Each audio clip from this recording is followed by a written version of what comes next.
Bonjour à tous et bienvenue dans Plus d'actu. Notre invité politique de ce vendredi siège à la Chambre aux côtés de son président de parti. Ses sujets de prédilection sont la santé, la justice et l'égalité des chances. Elle participe également à la commission d'enquête sur les violences sexuelles au sein de l'Église. Depuis le mois de mars dernier, elle préside le Conseil des femmes francophones de Belgique. On la trouve aussi au Conseil communal de Rode-Saint-Genès. On reçoit Sophie Rohony, qui est députée fédérale des filles.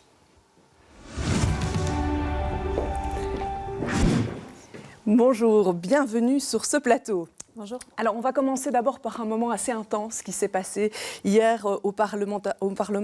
À l'invitation du MR, vous avez fait partie de la trentaine d'élus qui ont visionné les images compilées par Israël sur les massacres du 7 octobre. C'est un document qui secoue. Qu'est-ce que ça vous apporte d'avoir vu ces images ?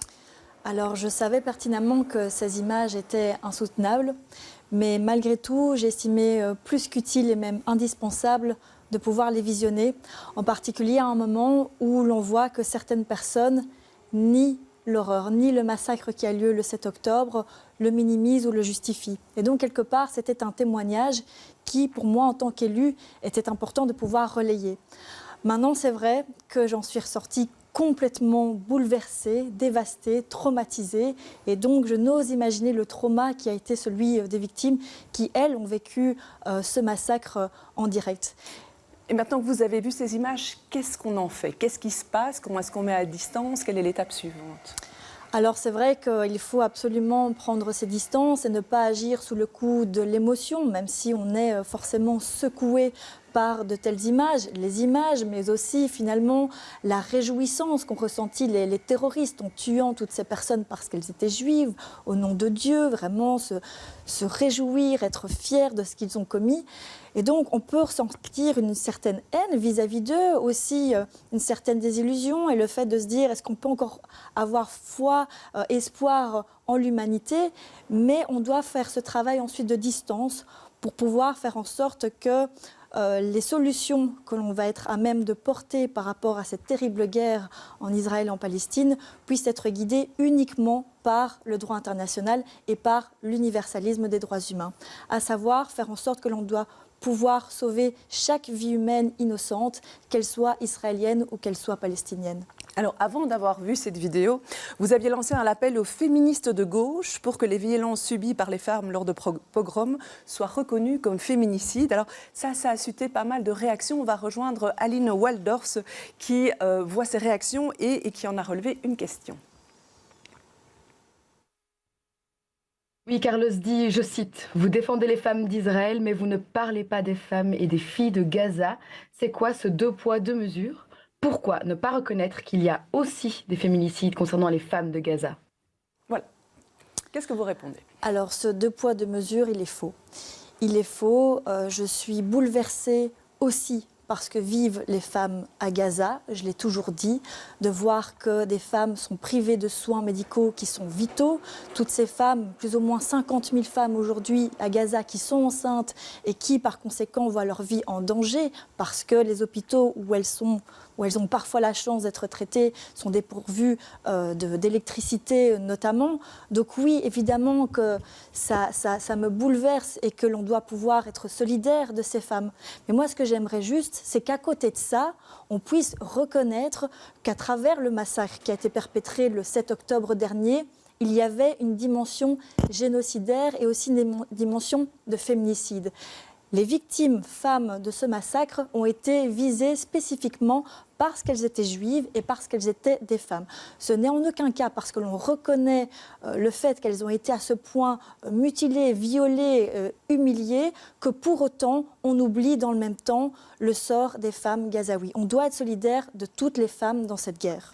Alors, on va revenir sur le terrain belge. La violence faite aux femmes, on la trouve aussi sur notre territoire. Demain, 26 novembre, ce sera la journée internationale de la lutte contre ce phénomène. Et alors, pour lancer la discussion, on va de nouveau donner la parole à nos spectateurs. D'abord, Pierre-François rappelle qu'un député se doit de penser à tous ses concitoyens. Il avance que la présidente du Conseil des femmes est poussée, elle, à ne penser qu'au seul sort des femmes. Il se demande si c'est compatible. Et finalement, dans un échange entre internautes concernant la violence faite aux femmes, Charles finit par demander « La violence serait acceptable dans certains cas et pas d'autres ?» Voilà, alors d'abord un éclaircissement sur cette présidence que vous avez du Conseil des femmes francophones de Belgique, puisque là, il y a un côté militant, ce sont une cinquantaine d'associations féministes, je pense, et votre travail de député, est-ce qu'avoir les deux rôles, c'est compatible ? Oui, c'est tout à fait compatible. Et d'ailleurs, d'autres présidentes du Conseil des femmes francophones de Belgique ont été par ailleurs députées. Je pense par exemple à Viviane Teitelbaum, qui est encore députée bruxelloise aujourd'hui. Donc moi, je trouve que c'est un travail qui est on ne peut plus essentiel aujourd'hui, de pouvoir représenter toutes les femmes. C'est effectivement l'objectif du Conseil des femmes, qui, comme vous l'avez dit, est une association coupole de près de 50 associations féministes, au sein duquel il y a toute une série de sensibilités qui sont représentées avec différents syndicats, avec des personnes qui sont plus de sensibilité libérale, plus socialiste, etc. Parce qu'on se rejoint toutes sur un même combat qui est la lutte contre les discriminations, les préjugés sexistes, etc. Parce qu'aujourd'hui, ces violences, finalement, elles touchent les femmes, elles touchent aussi leur entourage, elles touchent leurs enfants aussi. Et donc, c'est important que la société comprenne que lorsque l'on combat les inégalités à l'encontre des femmes, on milite finalement pour une société qui soit juste et apaisée dans l'intérêt de tous et toutes. Alors la deuxième question, c'était par rapport à cette différence. Est-ce que la violence est plus acceptable pour les hommes que pour les femmes ? Finalement, c'est la question du féminicide. Pourquoi est-ce qu'il faut reconnaître le féminicide comme tel ?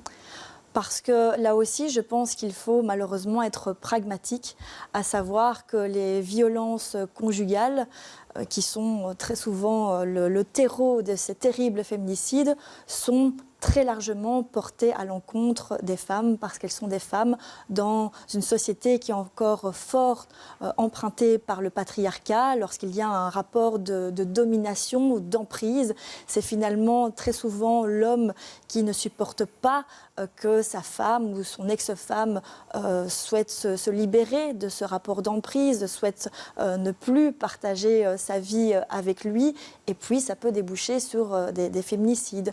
Donc oui, il y a une spécificité dans ce crime-là, qui a d'ailleurs été reconnue dans une loi cadre, et je m'en réjouis, même si on aurait voulu que ça aille plus loin, à savoir l'incrimination du féminicide en tant que tel du code pénal.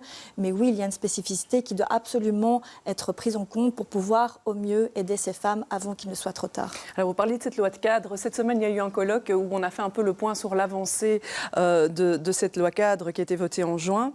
Je vous propose d'écouter la secrétaire d'État fédérale à l'égalité des chances qui dressait l'état des lieux et surtout qui présentait le fameux bouton alarme anti-rapprochement. C'est une alarme qu'on peut mettre sur un téléphone, sur un smartphone. Et en fait, l'indication de l'alarme, c'est un bouton qu'on peut activer au cas où la victime se sent en danger. Et donc, dès l'instant où elle se sent en danger, en fait, elle appuie sur l'alarme. L'alarme est directement connectée à une zone de police et la zone de police qui reçoit ce message sait que c'est un message qui vient d'une alarme anti-rapprochement. Donc, c'est tout de suite faire passer l'état d'urgence à très élevé et intervenir très, très rapidement. Voilà, alors cette alarme, tout le monde ne peut pas l'avoir, c'est le parquet qui doit décider sur base du dossier quelles sont les femmes qui peuvent en bénéficier. Ça, c'est un exemple très concret de choses que vous attendiez ? Oui, absolument. On avait procédé à toute une série d'auditions au Parlement pour pouvoir mettre en place ce bracelet anti-rapprochement, anti-harcèlement, qui avait d'ailleurs été mis en place dans le cadre d'une expérience pilote. Donc on avait vu que ça avait vraiment eu pour effet de protéger les femmes. Maintenant, le défi aujourd'hui, c'est de pouvoir faire en sorte que toutes les femmes qui en auront besoin puissent bénéficier de ce dispositif, ce qui aujourd'hui n'est pas garanti par le gouvernement, parce qu'il faut des moyens pour cela. Et donc, ce qu'on aimerait éviter au niveau de défi, c'est que finalement, on annonce cette mesure comme une mesure qui pourra bénéficier à toutes, alors que finalement, ça ne sera pas le cas. Et donc, le risque, c'est finalement que l'on donne à certaines victimes un faux sentiment de sécurité, parce qu'on n'aura pas le personnel pour pouvoir assurer correctement le suivi de cette application. Alors, cette loi cadre, elle prévoit plusieurs éléments. Quel est l'élément fort que vous en retenez et quelle est la grande faiblesse ? L'élément fort, c'est déjà que l'on puisse nommer en tant que tel les féminicides, que l'on ne présente plus ces féminicides comme des crimes passionnels, comme des faits divers, etc., que l'on puisse nommer les choses, parce que nommer les choses, c'est finalement aussi pouvoir facilement les recenser et donc pouvoir établir des mesures de prévention qui soient efficaces et ciblées. Donc là, il y a vraiment un gros chemin qui a été fait.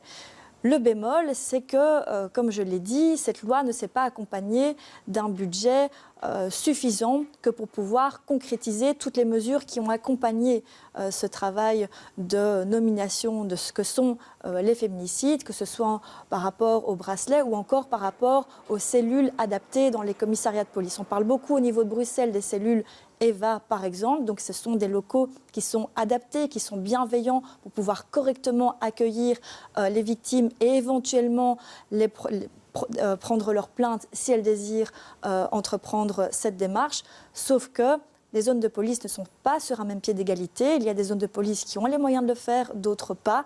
Et ce faisant, les victimes ne sont pas sur un même pied d'égalité et par conséquent n'auront peut-être pas toute la même chance d'être sauvées. Voilà, alors une de ces cellules, elle a été inaugurée cette semaine près de l'ULB. Je vous propose de regarder ce reportage de Myriam Ladissi, Charles Carpro et Stéphanie Mira. À l'intérieur de ce commissariat, une salle d'audition un peu spéciale. Avec un objectif, accueillir les victimes de violences sexuelles et intrafamiliales. Une prise en charge avec des critères bien précis. Les croire d'office, l'écoute, l'empathie, pouvoir travailler à leur rythme, tout en gardant en tête qu'on est policier et qu'on a besoin d'éléments d'enquête. Mais c'est vraiment se dire que voilà, on va travailler au rythme de la victime et réfléchir à ce qui est bon pour elle. C'est le principe de la cellule EVA, une cellule composée d'inspecteurs et d'inspectrices spécifiquement formés. Ils sont 7 à se relayer ici.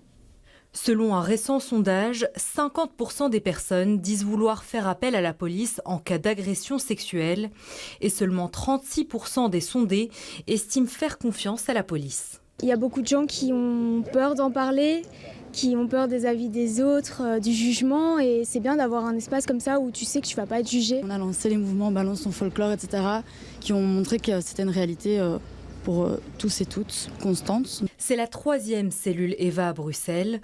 Celle-ci a une localisation stratégique entre les campus de l'ULB et de la VUB. 5 autres cellules sont prévues pour 2024 en région bruxelloise. L'objectif à long terme est d'en avoir une dans chaque zone de police. Un appel à projet sera lancé en ce sens dès l'année prochaine.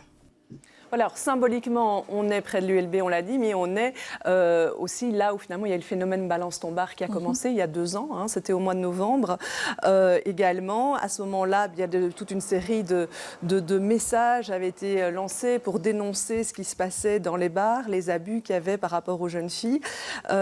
Est-ce que les choses ont changé depuis 2 ans? Est-ce qu'il y a une prise de conscience globale?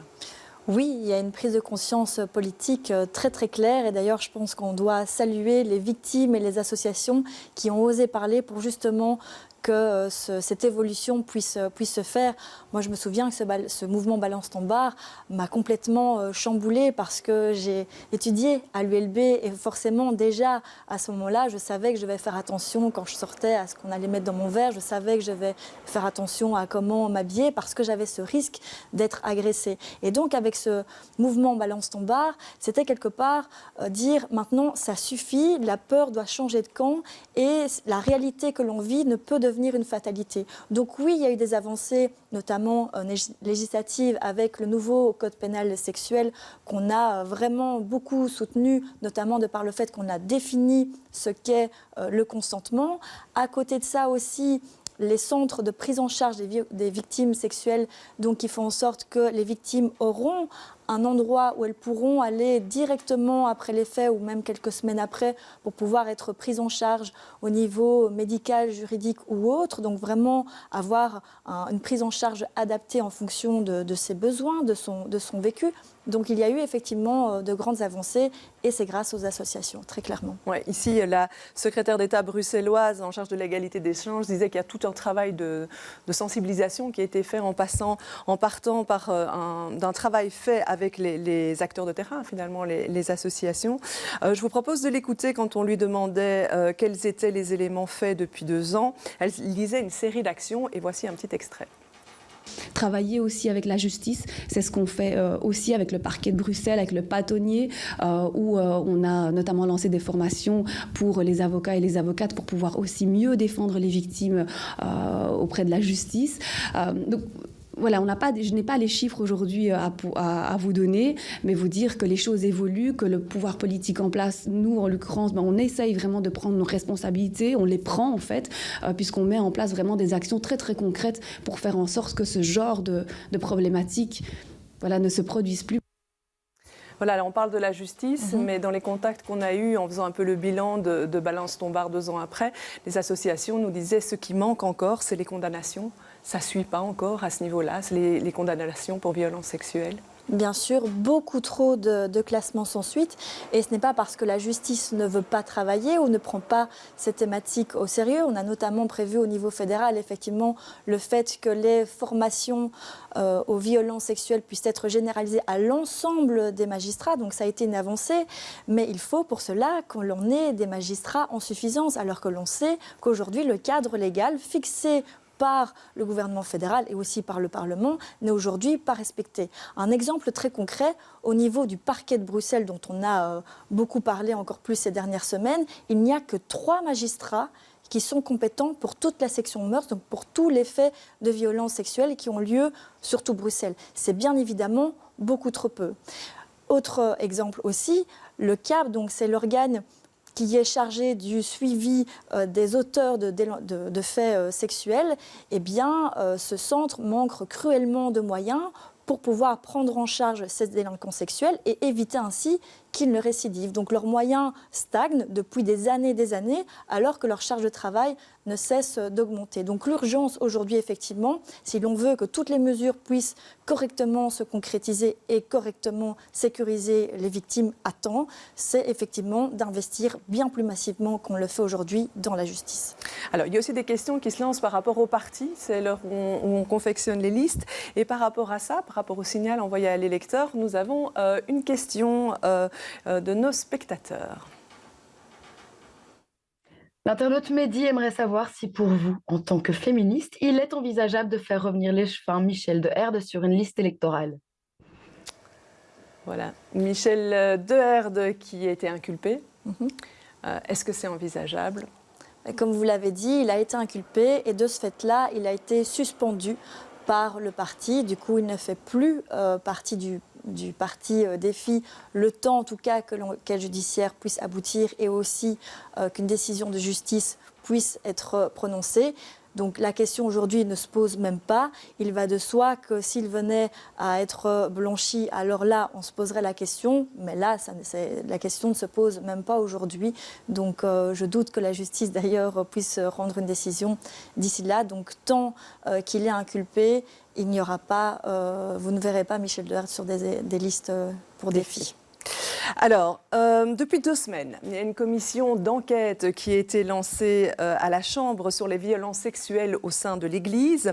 Elle a été mise en place suite à une série documentaire lancée en Flandre et qui relayait toute une série de témoignages. Alors, cette commission veut donner une place importante aux victimes. On va écouter Mathieu Billet, qui est rapporteur de la commission et qui était dans notre matinale ce matin. On a mis en place un système au départ du médiateur fédéral pour recueillir un maximum de témoignages. Et donc la commission se réunit cet après-midi, mais aussi ce matin, on va entendre des victimes. On veut vraiment faire une place centrale aux victimes parce qu'elles sont trop peu présentes dans ces débats. On l'a vu dans God Vergeten, le reportage à la TV flamande qui sera diffusé sur la télévision francophone, je crois, la semaine prochaine. Et il est hyper important d'entendre les victimes et donc encore aujourd'hui, c'est consacré à cela. Voilà, pourquoi c'est si important d'entendre les victimes? Qu'est-ce qu'on va faire de ces témoignages? Alors c'est vrai que les victimes se sont senties complètement abandonnées ces dernières années. Il y a une commission d'enquête parlementaire qui a été mise sur pied en 2011, mais à ce moment-là, l'enquête judiciaire n'était qu'à ses balbutiements. Ouais, c'était une commission spéciale, celle-ci une commission d'enquête, donc elle a des pouvoirs de juge d'instruction, elle a plus de pouvoirs. Oui, commission d'enquête avec des pouvoirs étendus. On peut contraindre certaines personnes à venir au Parlement, on peut aussi procéder à des écoutes, etc. Donc on a des pouvoirs très élargis, mais effectivement, l'essence de notre travail aujourd'hui, c'est de pouvoir entendre les victimes et de pouvoir comprendre pourquoi finalement la gravité des faits dont elles ont été victimes jusqu'ici n'a pas été correctement prise en compte, notamment par la justice. Il y a une enquête qui est en cours, qui est menée par le Conseil supérieur de la justice, mais le Parlement doit aussi faire un travail par rapport à des recommandations politiques aussi. On sait par exemple que le Parlement a fait en sorte que les crimes pédophiles ne soient plus prescriptibles, donc il n'y a plus de prescription pour ces crimes. Certaines victimes nous ont dit « oui, mais moi, mes faits, ils sont prescrits alors que j'ai été tout aussi victime et donc j'aimerais aussi avoir une certaine reconnaissance. » Parce qu'il date d'avant, évidemment, voilà, cette loi qui interdisait donc il y a une réflexion juridique qui doit pouvoir être entreprise et aussi la question de l'indemnisation des victimes. Un représentant des victimes nous a expliqué qu'en gros, la moyenne d'indemnisation par victime, c'était de 5 000 €. Il nous a dit, est-ce que vous considérez que vraiment 5 000 € pour une vie détruite, c'est suffisant? Bien sûr que non. Et donc, on va devoir réfléchir à tous ces arbitrages. Est-ce que l'Église a encore sa place, comme dans la commission d'arbitrage qui avait été mise suite à 2010 pour faire le suivi des dossiers? Bien sûr que non. Et ça, c'est un constat unanime qui a été émis notamment par les représentants des victimes. C'est justement l'immixtion de l'Église dans ces procédures qui a fait en sorte que l'Église en a profité, en tout cas les plus hauts représentants de l'Église en a profité pour protéger certains auteurs de faits, pour les déplacer vers d'autres endroits où ils allaient à nouveau pouvoir abuser d'autres enfants. C'est bien évidemment inacceptable et donc on doit éviter que ce genre de comportements, qui sont même des comportements mafieux, je trouve, ne puissent se reproduire à l'avenir. Vous aboutirez pour mars 2024 ou... On va tout faire pour. Alors c'est vrai que la difficulté de cette commission, c'est que l'on a voulu travailler sur la question des abus sexuels commis au sein de l'Église, mais aussi dans toute relation d'autorité.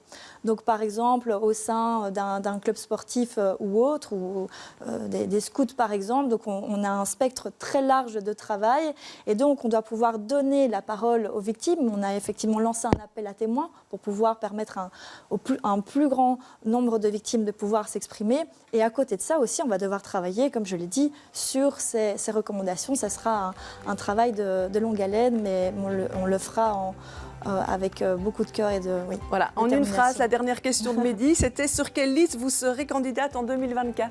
Sur la liste fédérale pour Bruxelles, pour Défi. Pour Bruxelles, si un jour vous deviez choisir avec la présidence du parti ? On verra. Pour l'instant, François fait ça très bien. Voilà, je vous remercie d'être venu sur ce plateau. Je vous remercie de nous avoir suivis. Merci pour vos questions. Rendez-vous la semaine prochaine. Et puis dans Les Experts, demain, ce sera Francis Delperré et Bianca Debatz.